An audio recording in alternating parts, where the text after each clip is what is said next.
Hello student, आप सभी का स्वागत है। और स्टूडेंट हम लोग स्टार्ट कर रहे हैं चैप्टर नंबर 1 क्लास 11 में, और जिसका नाम है भौतिक जगत। तो हम लोग पढ़ रहे हैं फिजिक्स क्लास 11 हिंदी मीडियम, और चैप्टर 1 स्टार्ट कर रहे हैं। चैप्टर 1 का नाम है भौतिक जगत।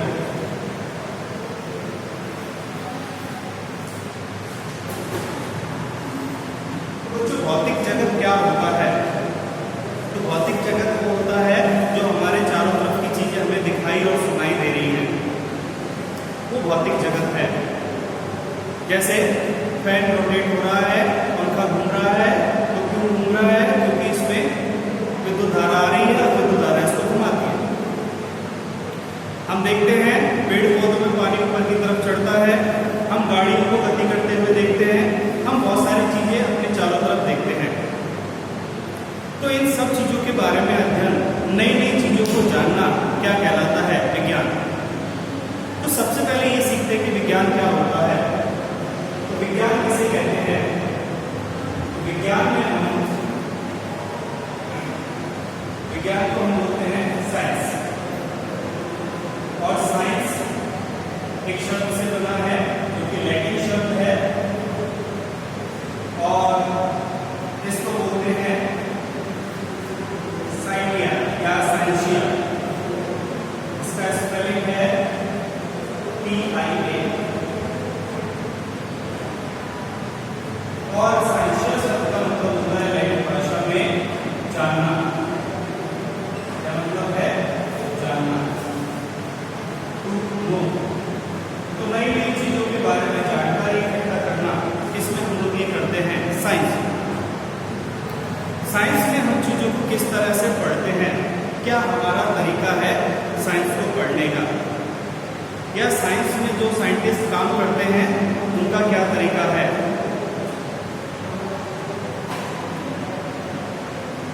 उनका तरीका क्या है? स्टेप बाय स्टेप फॉलो करते हैं हम इन चीजों को। और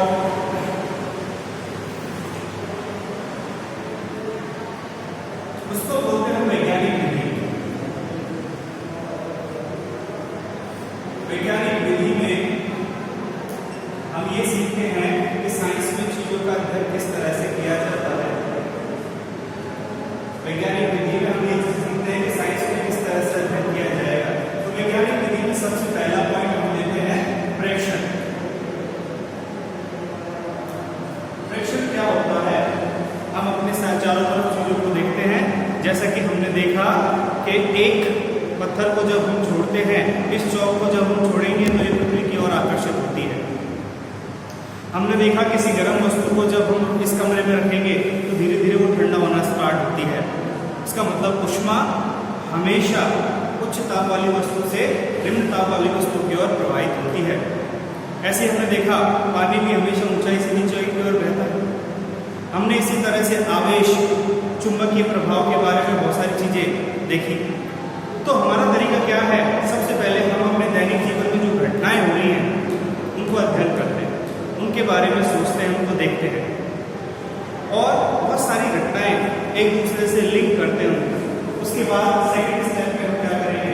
सेकंड स्टेप में अब हमने देख लिया कि ये चीजें हो रही है हमारे चारों तरफ। फिर सेकंड स्टेप में हम आ गए नियंत्रित प्रयोग। नियंत्रित प्रयोग। अब हम हमारी प्रयोगशाला में जाते हैं और वहां प्रयोग करके देखते हैं कि वहां भी ऐसा ही हो रहा है। किसी द्रव्यमान को हम गिराते हैं, समय नोट करते हैं कितने समय में ये जमीन पे पहुंचा। दूसरे द्रव्यमान को, दूसरा मान लो पहले वो 1 kg लिया तो 2 kg द्रव्यमान लेते हैं, उसको गिराते हैं, उसका समय नोट करते हैं। इस तरह से प्रयोगशाला में अलग अलग प्रयोग करके उसकी रीडिंग नोट कर लेते हैं। ये प्रयोग कैसे है? नियंत्रित। क्यों? क्योंकि अगर प्रकृति में कोई चीज हो रही है तो क्या वो हमारे नियंत्रण में होती है? नहीं। अगर हमें इंद्रधनुष बन रहा है, प्राकृतिक घटना है, तो क्या हमारे नियंत्रण में है? वो हमारे नियंत्रण में नहीं है, वो प्रकृति के नियंत्रण में। लेकिन प्रयोगशाला में जो हम प्रयोग करते हैं, क्या वो हमारे नियंत्रण में होते हैं? यस। हम चाहे तो 1 किलो को गिरा सकते हैं, 2 kg को, 3 kg को, मर्जी हो उतने द्रव्यमान लेंगे हम प्रयोग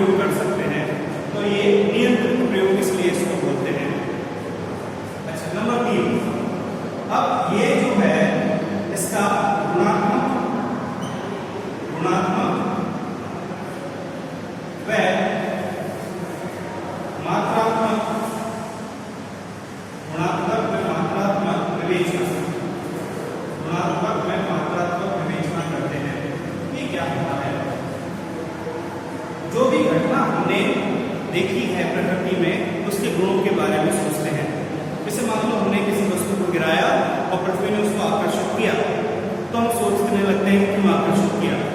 तो जरूर कोई बल लग रहा होगा, पृथ्वी ने एक बल बनाया होगा और उसने इस चौक को आकर्षित कर लिया। उस बल के गुण क्या है? या पानी ऊंचाई से नीचाई की तरफ बहता है तो वो जो प्रवाह का गुण है वो क्या है? वस्तु के ठंडे होती है तो उसका तापमान कितना कम होता चला जाता है, तो उसके गुण के बारे में सोचते हैं। तो गुरुत्वाकर्षण की बात करते हैं, तो हमने ये देखा कि गुरुत्वाकर्षण का गुण कैसा है। तो हमने बोला ये हमेशा आकर्षण का बल लगाता है। कैसे बल लगाएगा? आकर्षण। क्या गुरुत्वाकर्षण में प्रतिकर्षण का बल भी होता है? क्या इस चौक को छोड़ेंगे तो ये ऊपर जाएगा क्या? नहीं, गुरुत्वाकर्षण की वजह से कभी नहीं जाएगा। हमेशा क्या होगा? पृथ्वी इसको आकर्षित ही करेगी। तो इसका गुण क्या हो गया? गुरुत्वाकर्षण बल का गुण। हमने ये चीज देखी प्रयोगशाला में और ये देखा कि ये हमेशा आकर्षण का बल है। और क्या? और हमने ये देखा कि ये जो बल है ये पूरे ब्रह्मांड में अनुभव होता है। ये कैसा बल है? सार्वभौमिक। तो गुणों के बारे में अध्ययन कर रहे हैं। हमने क्या अध्ययन किया? ये बल कैसा है? आकर्षण। प्रतिकर्षण का होता है क्या? नहीं, सिर्फ एक ही प्रकृति का होता है आकर्षण। और ये बल कैसा है? सार्वभौमिक। सार्वभौमिक क्या होता है? जो सब जगह विद्यमान हो, हर जगह विद्यमान हो। तो क्या पृथ्वी का गुरुत्वाकर्षण पूरे ब्रह्मांड में कार्य करता है? हमने बोला हाँ। अगर हम चंद्रमा पे या मंगल पे या किसी और ग्रह पे जाएंगे तो क्या वहां पृथ्वी का गुरुत्वाकर्षण लगेगा? यस, हर जगह लगेगा। ठीक है, तो अगर हम पृथ्वी पे खड़े हैं तो क्या बाकी ग्रह का गुरुत्वाकर्षण नहीं लग रहा हमारे ऊपर? सबका लग रहा है। परंतु क्योंकि हम जानते हैं गुरुत्वाकर्षण बल का सूत्र हम आगे पढ़ेंगे। ये सूत्र होता है F=G(m)(m)(r²). तो हम ये जानते हैं कि जो बल है ये भूमि के व्यतिक्रमानुपाती होता है। अब मान लो हम पृथ्वी पे खड़े हैं, यहाँ खड़े हैं, ऐसा कर रहे हैं, और पृथ्वी से हम कितनी दूरी पे हैं? पृथ्वी की तो सतह पे खड़े, तो दूरी कैसी है? बहुत कम। तो पृथ्वी हमारे ऊपर गुरुत्वाकर्षण का बल कैसा लगाएगी? बहुत ज्यादा। लेकिन दूसरे ग्रह, यहाँ चंद्रमा है, यहाँ पे मंगल है, दूसरा ग्रह है, ये चंद्रमा हमें अपनी तरफ खींचता है। लेकिन चंद्रमा और पृथ्वी के बीच की दूरी काफी ज्यादा है। अगर दूरी ज्यादा होगी तो चंद्रमा कैसा गुरुत्वाकर्षण बल लगाएगा? कम। मंगल कैसा गुरुत्वाकर्षण बल लगाएगा? कम। लेकिन लगाएंगे क्या? यस। क्यों? क्योंकि ये सार्वभौमिक बल है। सार्वभौमिक क्या होता है? हर जगह लगता है। तो हमने बोला कि गुरुत्वाकर्षण तो पृथ्वी पे लगता है, सब जगह लगता है। तो सब जगह लगता है। जिसके पास भी द्रव्यमान है, जिस वस्तु के पास भी द्रव्यमान है, वो गुरुत्वाकर्षण का बल लगा सकती है। अब क्योंकि इस चौक के पास में द्रव्यमान है, तो क्या ये भी गुरुत्वाकर्षण का बल लगाएगी?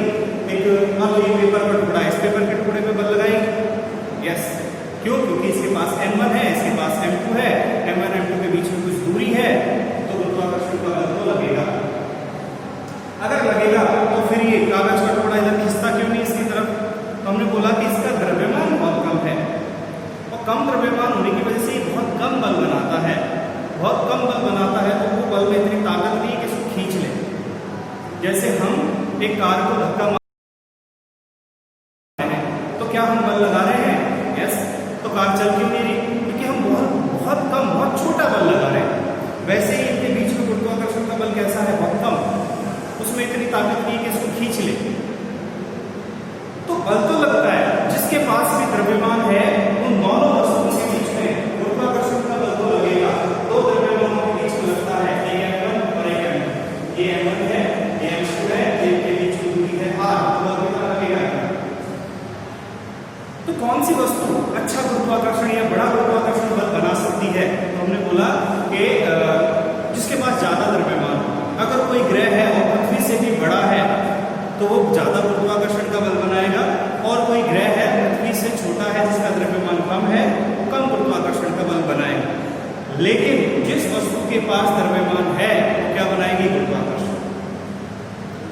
तो कहीं पे ऐसी जगह है जहां गुरुत्वाकर्षण या गुरुत्वीय क्षेत्र 0 होता है, ऐसी जगह हो सकती है। तो हमने बोला कि सर पृथ्वी का गुरुत्वाकर्षण हर जगह फैला हुआ है, पूरे ब्रह्मांड में फैला हुआ है, तो क्या ऐसी जगह हो सकती है जहां पे गुरुत्वाकर्षण 0 हो?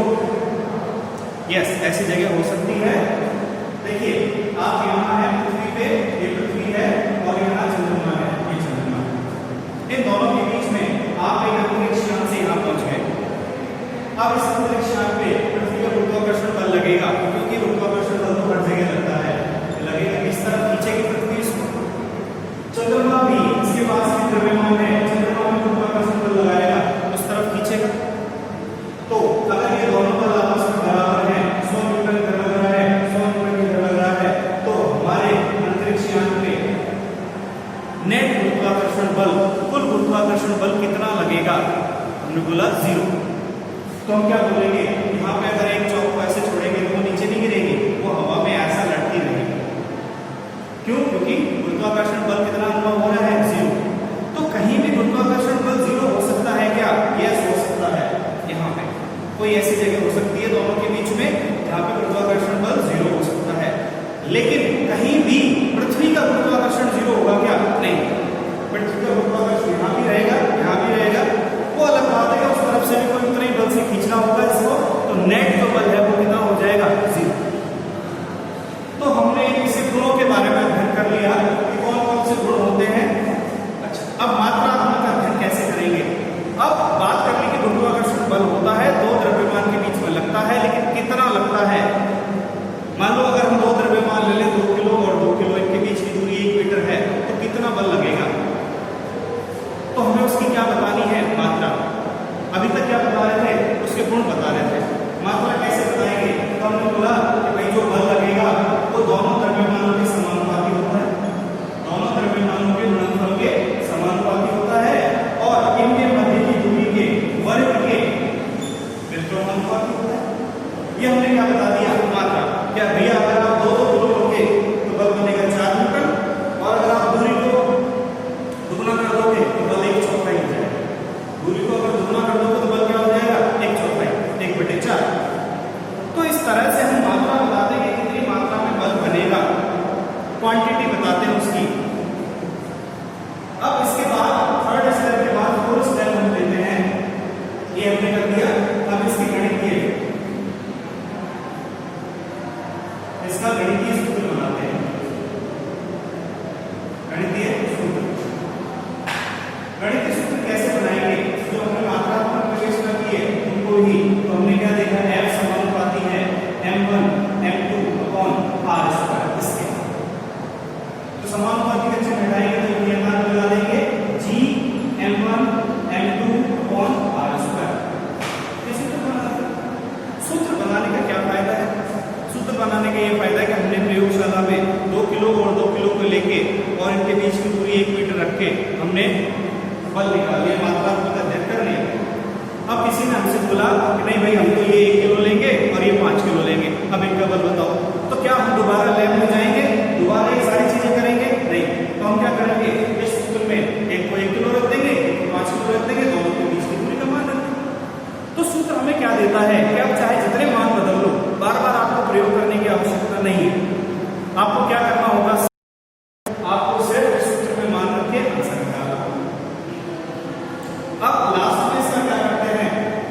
लास्ट में इसका सत्यापन करते हैं। नंबर 5 क्या कर देते हैं? सत्यापन।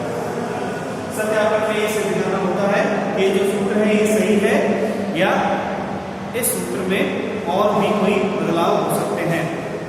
तो जब सूत्र हर जगह फिट होता है, हर परिस्थिति में, एक कागज का टुकड़ा गिरा रहे हैं तो उसका भी बल इस सूत्र से निकाल सकते हैं, एक पत्थर गिरा रहे हैं उसका भी इस सूत्र से निकाल सकते हैं, पृथ्वी के घूर्णन को समझाना है इस सूत्र से समझा सकते हैं, कब सूर्य ग्रहण होगा, कब चंद्र ग्रहण होगा, इस सूत्र से निकाल सकते हैं।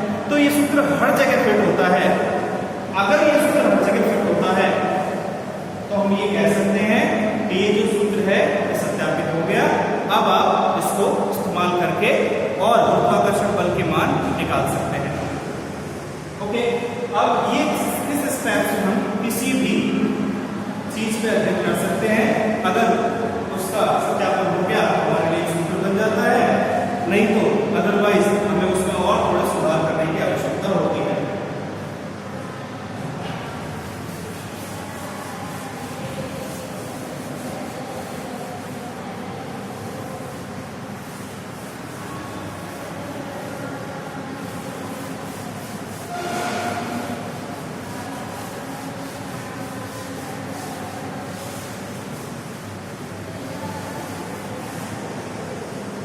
चलिए अब बात करते हैं हम कि साइंस में हमेशा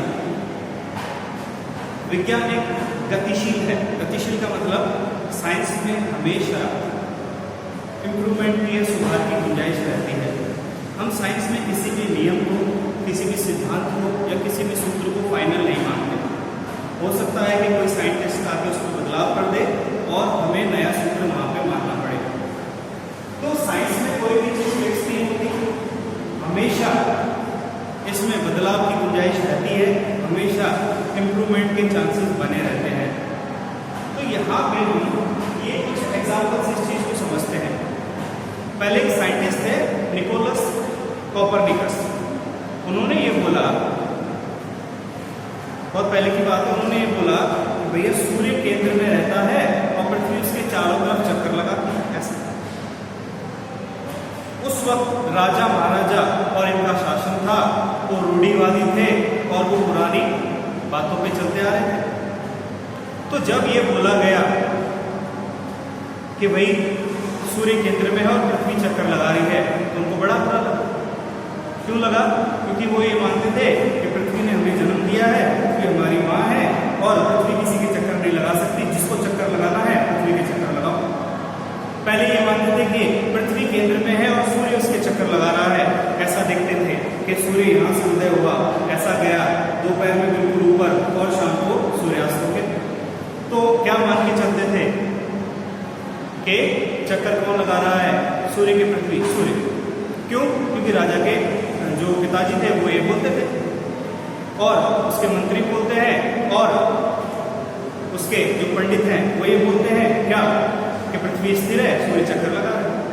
तो किसी ने बताया कि भाई एक ऐसा आदमी भी है पागल जो ये बोल रहा है कि सूर्य तो केंद्र में है, पृथ्वी चक्कर लगा रही है।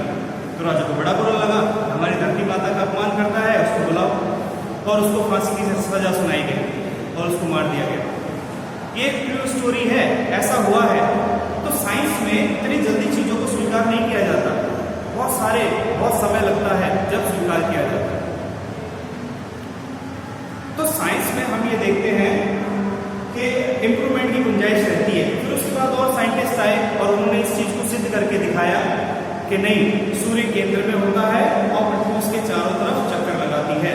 तब जाके कहीं ये बात मानी गई। इसको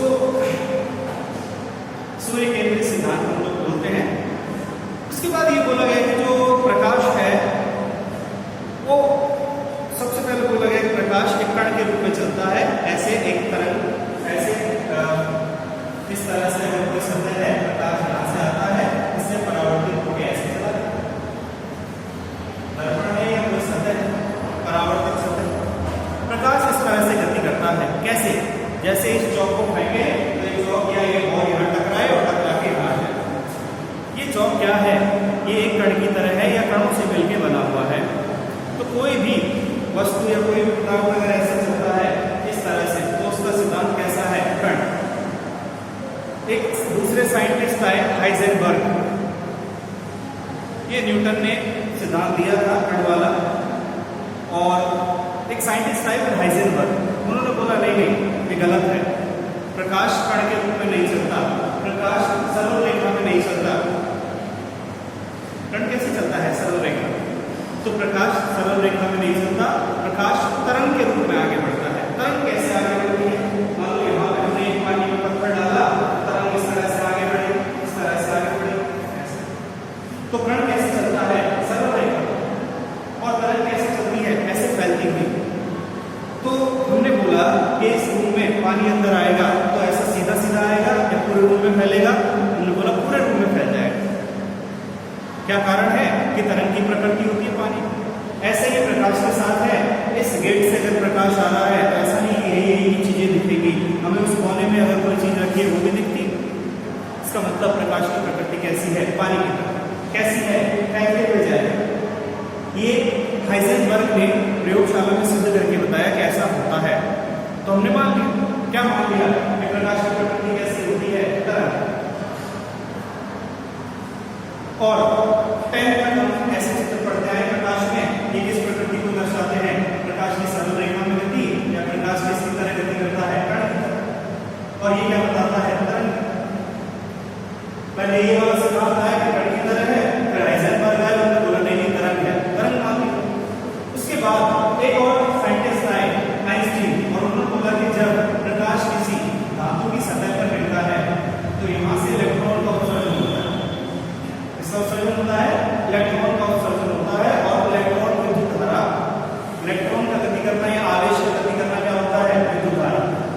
तो इसको बोला गया प्रकाश विद्युत प्रभाव। प्रकाश विद्युत प्रभाव। और इसमें क्या बोला गया कि प्रकाश एक सरल रेखा में आता है और पूरी ऊर्जा आके उस इलेक्ट्रॉन को देता है, और इलेक्ट्रॉन यहाँ गति करना स्टार्ट कर देता है, क्योंकि जो ऊर्जा है प्रकाश की ऊर्जा वो गतिज ऊर्जा में बदलती है और इलेक्ट्रॉन एक गति करना स्टार्ट कर देगा। ठीक है, ये बात समझ में आ गई। तो हमने क्या बोला कि अगर तरंग के रूप में आएगा तो इलेक्ट्रॉन गति नहीं करेगा क्या? नहीं, क्योंकि तरंग में क्या होता है? ऐसे फैलते हुए आता है, ऐसे फैलते हुए आता है। मान लो प्रकाश के पास 100 जूल ऊर्जा है, तो पूरी एक इलेक्ट्रॉन को मिलेगी तो गति करेगा। अगर वो 100 जूल ऊर्जा आगे इतने बड़े क्षेत्र में फैलेगी तो करोड़ों इलेक्ट्रॉन को मिलेगी, और इलेक्ट्रॉन एक इलेक्ट्रॉन के हिस्से में कितना आएगा? पॉइंट से बहुत छोटा वैल्यू है, उतने छोटे वैल्यू में ये इसकी गतिज ऊर्जा नहीं बनेगी और ये गति नहीं करेगी। गति नहीं करेगा तो विद्युत ऊर्जा बनेगी क्या? नहीं। तो हम क्या बोलते हैं कि अगर किसी भी सतह पर प्रकाश आपतित हो रहा है और वहां से अगर विद्युत धारा बनती है, ये प्रकाश विद्युत प्रभाव है, प्रकाश से विद्युत धारा का बनना। और हम ये कह सकते हैं कि प्रकाश विद्युत प्रभाव किस सिद्धांत पर आधारित है? कण वाले। क्यों? एक सीधी रेखा में आएगा तो ऊर्जा मिलेगी तभी गति करेगा। अच्छा, दैनिक जीवन में हम कहाँ देखते हैं? हम प्रकाश विद्युत प्रभाव हम देखते हैं सोलर पैनल लगे होते हैं खेतों में या छतों के ऊपर। वहाँ क्या होता है? लाइट आके गिरती है और वो प्रकाश किस तरह होता है? विद्युत धारा। उससे हम अपने घर के पंखे लाइट चलाते हैं। तो प्रकाश विद्युत प्रभाव ने क्या बताया? उन्होंने ये बताया भाई लाइट की जो प्रकृति है वो सरल रेखा नहीं है, वो कैसी है? तरंग। मान लिया गया। तो तरंग भी लैब में सिद्ध करके दिखाया, कण वाली प्रकृति भी सिद्ध हुई। तो हमने प्रकाश की प्रकृति कैसे मान ली? द्वैत का मतलब होता है दोनों, द्वैत प्रकृति। तो प्रकाश तरंग प्रकृति को दर्शाता है और कण वाली प्रकृति भी दर्शाता है। तो कैसे दर्शाता है? दोनों दर्शाता है। कैसे कि आदमी भी तो बहुत सारी प्रकृति दर्शाता है। किस तरह से? कि कभी आपका खेलने का मन होता है, कभी आपका पढ़ने का तो कभी होता है, पर पढ़ने का मन होता है, कभी आपका खाना खाने का मन होता है। तो एक आदमी भी तो अलग अलग तरह के व्यवहार दर्शाता है, प्रकृति दर्शाता है। वैसे ही प्रकाश भी तो अलग अलग प्रकृति दर्शाता है। अब इस तरह से हमेशा नए नए सिद्धांतों की गुंजाइश रहती है। इसी तरह से फोर्ड ने बोला कि ये कार सबसे अच्छी है। पहली कार का जब आविष्कार हुआ, फोर्ड ने किया था, बोला ये कार सबसे अच्छी है, इससे अच्छी कार भविष्य में नहीं बन सकती। लेकिन आप देखते हैं आज की डेट में उससे कई गुना अच्छी कारें हैं। तो विज्ञान में किसी भी चीज़ को हम ये नहीं कह सकते कि सबसे अच्छा है, भविष्य में इसका और इसमें विकास नहीं हो सकता, हो सकता है। तो हमेशा विज्ञान में गुंजाइश बनी रहती है चीज़ों के विकसित होने की, हम उनके विकास को देखते हुए चलते हैं। तो आज हम इतना ही पढ़ेंगे। धन्यवाद, थैंक यू।